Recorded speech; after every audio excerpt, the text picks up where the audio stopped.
réfléchissons s'il vous plaît ensemble. Hein? Malien ou pas malien, peu importe. Est-ce que c'est le moment? Est-ce que c'est le moment pour des Maliens? Qu'est-ce qu'ils reprochent au président Assimi Goïta? Pire, ce qui est dangereux. Quand nous disons toujours que, je ne dis pas tout le monde, je ne parle que de moi. Je connais mon cas, je ne peux pas parler des autres. Salut à toi, Karim Traoré. Quand je dis chaque fois dans mes interventions que je suis heureux de savoir que certains éléments de certains services de renseignement occidentaux sont là avec des faux comptes, des comptes créés avec des noms d'Idrissa, Madou, Chaka, hein, Dambélé, on le sait. Je dis, croyez ou ne croyez pas,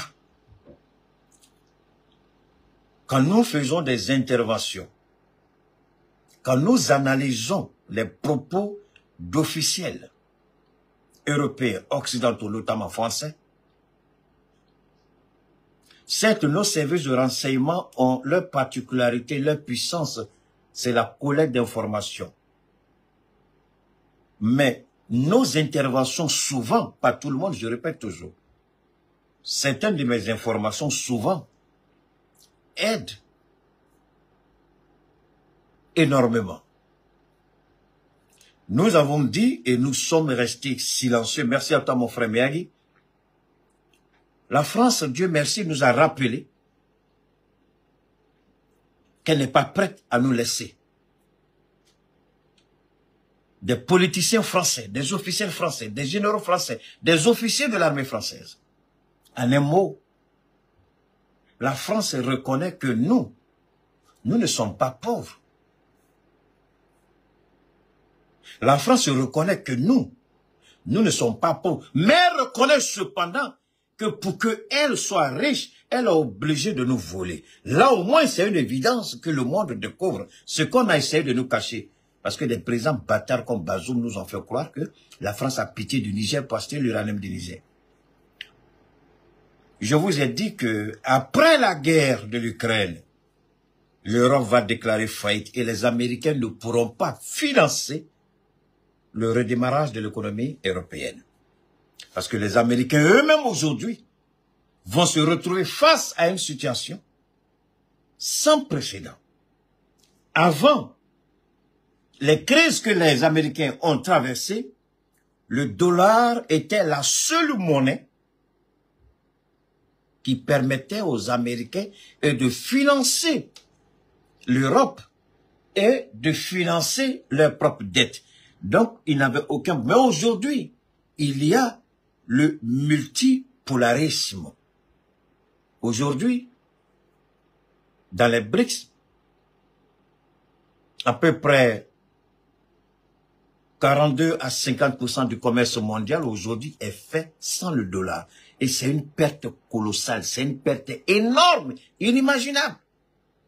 Et l'Amérique se prépare à rentrer dans une récession grave, y compris l'Europe. Je vous le dis aujourd'hui, prenez un pinceau, prenez votre calepin, marquez la date d'aujourd'hui, voilà ce que Keïta a dit. Ou tout simplement, sauvegardez la vidéo pour aller plus tard écouter quand ces choses-là vont intervenir. Parce que ça va arriver. Donc, il faut précipiter la chute du Mali, du Burkina ou du Niger avant la fin du conflit russo-ukrainien. Attendez, il y a un bâtard qui est là, je vais le faire sortir de mon direct là. Imbécile. Cheikh Traoré, il joue dans mon direct là, imbécile que tu es un bâtard là, c'est dans mon tout à fait fait tes bêtises. Donc, donne-moi une seconde, ta maman avec sa gueule pourrie là, tu vas la retrouver, elle va t'aider, petit bâtard là. Alors donc on continue. Comprenez très bien ceci. Donc, quand vous regardez cette Europe-là, elle est en train de dégringoler. Mais ce n'est pas fini. Je reviens. On va revenir sur le communiqué une deuxième fois. On nous a habitués à voir le Burkina comme la cible prioritaire. Mais on a essayé de nous... Mais on a essayé de nous faire croire que, oh, le Mali, il faut le laisser, c'est le Burkina notre priorité. Mais entre-temps, il y a un plan diaboliquement, sataniquement préparé. Qu'est-ce que je vous ai dit le jour où la Côte d'Ivoire nous a fait croire qu'elle a cédé, ou du moins que la France a quitté le 43e bivouac. Non. Et le capitaine a été clair. Ils ont juste changé de stratégie. Ils ont juste changé de location. De localisation, autant pour moi. Oui, ils ont location, oui. Ils ont changé de location et de localisation. Ils ont juste changé d'endroit. Et ce jour, j'avais dit, ils sont venus plus proches du Mali pour intensifier leurs actions de déstabilisation. Et j'ai dit ce jour-là, en parlant du lac Tchad, en parlant de Boko Haram, en parlant de leur présence tout le long du littoral, entre le Tchad jusqu'au Nigeria, j'ai dit, pourquoi on les tue, ça ne finit pas. Quand nous avons intercepté cette cargaison de motos qui a coûté plus d'1 milliard de francs CFA et personne n'a dit c'est pour nous au Burkina. Quand le Mali a intercepté ces engins roulants à des milliards, personne n'a demandé. Les chauffeurs ont déposé, pap, ils ont fui. Et quand les arrêtés, les autres sont descendus des camions, pap, les chauffeurs ont fui. Donc,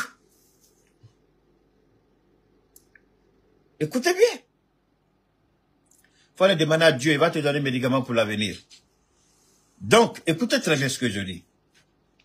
Je répète encore. Je répète. Écoutez bien.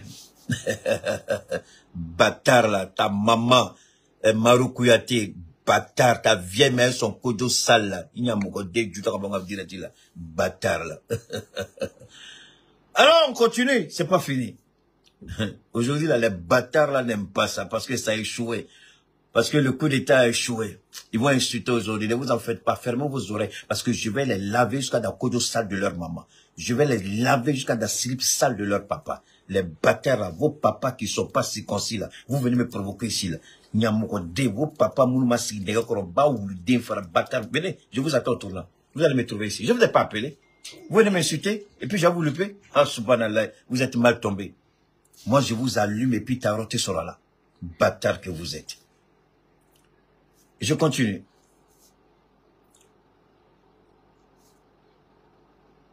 Quand la France a dégagé dans le nord de la Côte d'Ivoire, nous savions tous que la France se préparait à faire quelque chose.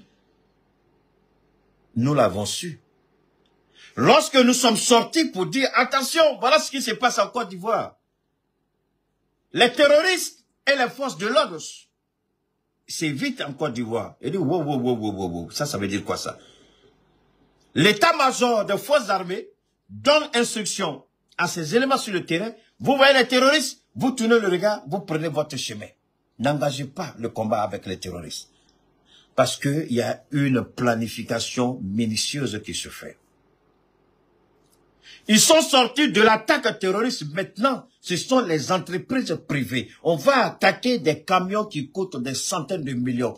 Par haine et jalousie. Les camions qui font le goudron, les camions qui sont dans des zones d'exploitation. Il faut aller attaquer ces camions. On va notamment, on met essence sur les camions, on les brûle. Voilà ce que l'armée malienne a obligé les terroristes à devenir désormais. Aller mettre le feu au camion et puis fuir. Hein, la puissance de feu. Alors je me pose la question, comment ces officiers de l'armée malienne ont pu croire un seul instant que Assimi Goïta dort sur les lauriers? Comment ils ont cru un seul instant que le grand patron Morbo Kone, l'imperturbable serein, dormait sur ses lauriers et puis les laisserait faire ce qu'ils veulent? Comment ils ont pu tomber aussi bas et croire que nous n'allons rien faire pour contrôler? Même le chien d'Assimi Goïta, on le surveille. Même le poulet qu'on va égorger, là, on le surveille. Tout le monde est surveillé. Même la sauce qui est sur le feu est surveillée. Donc, vous allez passer où tout le monde est surveillé. À te sabaler. Comment on peut détester son pays? Et c'est avec la France que vous travaillez. Et Allah. Donc, ce qui m'a fait mal, c'est la présence de cette dame. Je voulais croire à tout. Dans le soi-disant général, le monsieur, je ne le connais pas, je ne cherche pas à le connaître. Mais c'est la femme là qui m'a fait mal. La femme. Parce qu'elle, elle fait beaucoup de commentaires. Quand la femme là vous parle, quand elle fait les commentaires sur les forces armées maliennes, vous restez tranquille. J'ai du mal à savoir, à comprendre comment on a pu corrompre cette femme-là. Vu son âge, vu son engagement patriotique, donc ça veut dire qu'on ne peut même plus faire confiance à quelqu'un. Elle qui est femme, elle qui fait la fierté de toutes les femmes au Mali, dans l'AES, générale de son État, comment elle est rentrée dans ça? Comment elle s'est laissée manipuler? Je ne voulais pas croire quand j'ai vu la photo de la dame, je ne voulais pas y croire. C'est aujourd'hui, c'est avec un pincement, et je vous le jure au nom de Dieu, j'ai mal. Parce que c'est une dame que j'appréciais. Quand vous écoutez la dame faire ses commentaires sur nos forces de défense et de sécurité, vous n'avez rien à dire, vous restez tranquille. Tellement vous restez admiratif au choix des mots, à la qualité de la narration. Mais comment elle a pu tomber dans ça? Et elle se déplaçait chaque fois avec le chef d'état-major pour aller faire les visites et les tournées sur les dans les différentes régions militaires. Elle était toujours avec lui, avec le chef d'état-major des forces armées. Elle était toujours avec lui. Mais le monsieur là même, là, il a été promu au même titre général que les autres. Il n'était pas général. Le peuple même vous fait une reconnaissance et puis, maintenant là, vous voulez faire quoi? Donc, si vous travaillez à la DGSE, ça veut dire que vous allez prendre le Mali et puis quand le Mali dit tout Francima. Alassane Ouattara, on vient demander pardon. Donc, quand je vous ai dit que le vieux, il a donné garantie à Macron, voilà là où j'ai dit à Alassane Ouattara, il m'a fait une famille à front. Donc, quand il a demandé à la Tina Temé. Ça, ce sont des signes, hein, donc, Ivoirien, je vous en prie. Hey, Keïta, non, laissez Keïta, ça aujourd'hui, là. Hey, je devais parler de la CPI parce que je suis tombé sur un document des Américains qui demande à la CPI de suivre les agissements de Ouattara. Et c'est la télévision Bloomberg même qui a donné l'information. Je voulais partager ça, c'est en anglais. J'étais tellement content, je voulais partager ça avec vous. Et puis j'arrive, il y a ça là. Mais je sais pas. Bon, on peut pas laisser ça là et puis aller parler. Alors que Babou Laura lui a parlé quoi? Après demain, c'est pas ça? Bon, voilà ce qu'on va faire les gars. On va décortiquer Mali là jusqu'au bout. Si on a un peu de temps, on va parler de la CPI. D'abord, hein, ce que la CPI, parce que les Américains ont envoyé un message sous câble, c'est-à-dire un message non officiel à la CPI. Et,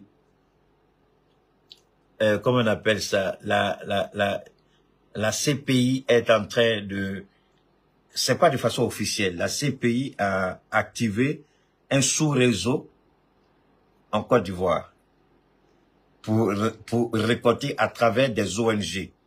Quelle ONG, je ne sais pas.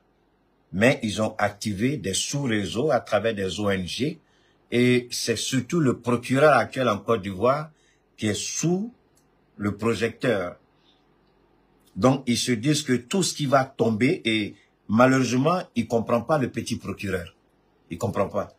Il est celui qui est plus visé aujourd'hui que n'importe quel membre du gouvernement de Ouattara. Parce qu'on dit que c'est lui qui est en train de tordre le cou, lui avec Cuibert, les deux, j'allais oublier. Le président de la commission CEI et puis le procureur. C'est les deux que les Américains ont demandé à la CPI d'activer, puisqu'il y a des ONG. Ils ont demandé à certaines ONG de récolter le maximum d'informations sur le procureur et Cuibert et de suivre à la lettre tout ce qui se fait. Comme ça, quand eux, ils vont venir officiellement, ils auront une base solide. Parce que s'ils demandent à l'État de Côte d'Ivoire, on va leur fermer toutes les portes. Mais dans tous les cas, Ouattara, c'est pas ce quelle ONG. Il ne saura jamais. S'il veut, il n'a qu'à interdire toutes les ONG en Côte d'Ivoire, c'est son problème. Moi, j'ai seulement dit, mais ces pays-là, je vais laisser ça. Le Mali, c'est une urgence, on va aller au Mali. Si on a le temps, on va revenir sur la CPI, et puis je vais vous faire écouter ce que les Américains ont dit, et puis je vais tout dire. Alors, je continue. Alors, voilà la question que je me pose. Quand vous êtes approché par la France pour trahir votre pays, quand vous êtes approché par la France pour faire un coup d'État, pour arrêter des gens, la finalité, ce serait quoi? Que la France revienne au Mali. Parce qu'aujourd'hui, c'est facile de dire il y a des difficultés. On souffre. Oui, mais attendez. C'est quelle femme enceinte qui va donner enfant à son enfant? D'abord, elle est femme, elle est contente qu'elle est femme. 2, quand elle va rentrer dans la phase de la puberté, les seins commencent à pousser, toutes les choses commencent à se mettre en place, et puis le cycle commence, elle est contente, ah, je suis devenue femme maintenant.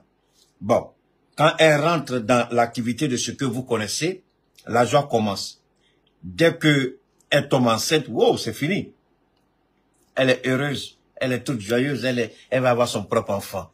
Et la grossesse, elle l'entretient avec l'amour, tous les soins possibles. C'est pas ça? Mais au moment de l'accouchement, elle va oublier la joie qu'elle a eue il y a quelques mois. La joie de la conception, là, elle va oublier ça. Mais en même temps, la petite douleur, là, c'est pas une douleur, c'est comme quelqu'un lui faisait du tort, non. C'est une douleur qui entraîne un bonheur. Mais ce moment-là, elle va un peu. C'est pas ça? Et quand l'enfant naît, c'est fini. Mais dites-moi, c'est quel accouchement, à l'exception d'une césarienne, qui va se faire sans douleur, sans que la femme ne crie un peu? Alors, vous voulez construire un pays, vous voulez construire une nation, et puis, vous dites, tout doit être facile. Pour que les Américains soient là où ils sont là, vous savez combien de guerres ils ont dû faire, la guerre de sécession, l'Union. Vous savez comment les gens ont dû batailler. Donc, on ne peut pas atteindre un certain niveau sans graissement de dents. Et nous, après les indépendances, ce qu'on nous a fait croire, c'est que tout devait être facile.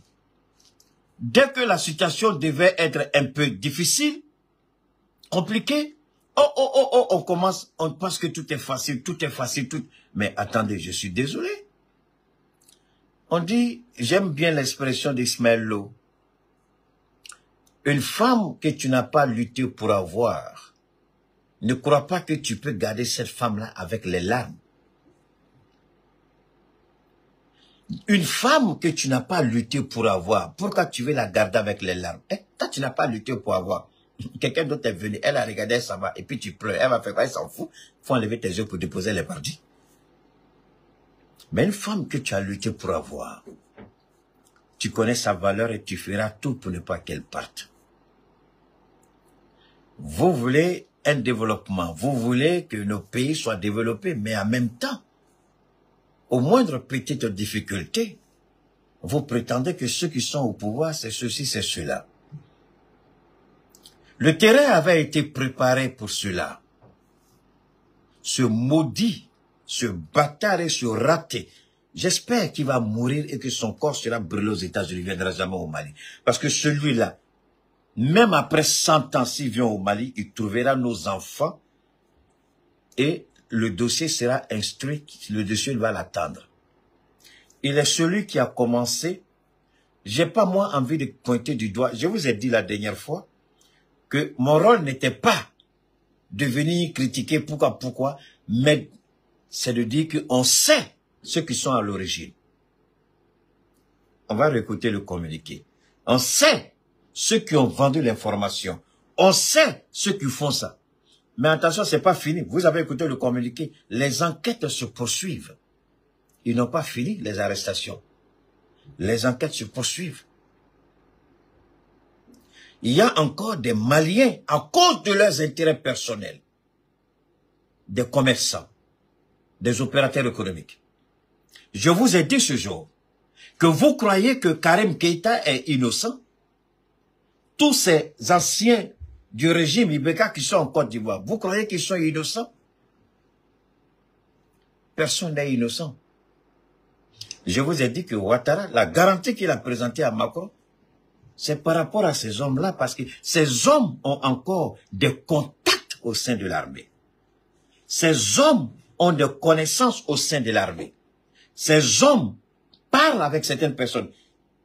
Sinon, qui a facilité le contact entre l'élément de la DGSE et puis les deux généraux là? Qui a facilité? Si vous avez bien écouté le communiqué du Burkina, le dernier communiqué du Burkina, sur ce qui s'est passé, qu'est-ce qu'ils ont dit? Ils ont bien... Vous avez vu, là, le Burkina a tellement... Le Burkina est parti d'Abidjan. Et depuis l'arrestation de la première vague au Burkina, cela s'est fait avec qui? Avec la complicité des 3 services de renseignement. Donc, depuis le Niger, les gens ont cru qu'ils allaient brouiller les pistes. Le Burkina, qui est la porte à côté de la Côte d'Ivoire, le Burkina n'a pas été utilisé. Ils sont quittés en Côte d'Ivoire, ils ont fait le détour, ils sont rentrés au Niger, croyant brouiller les pistes. Mais ils oublient que depuis la Côte d'Ivoire, on les pistait. Mais nos services de renseignement peuvent craquer aujourd'hui la Côte d'Ivoire. On a les moyens de craquer aujourd'hui l'information en Côte d'Ivoire. C'est parce que le Mali s'en fout. Sinon, le Mali peut mettre le feu aujourd'hui.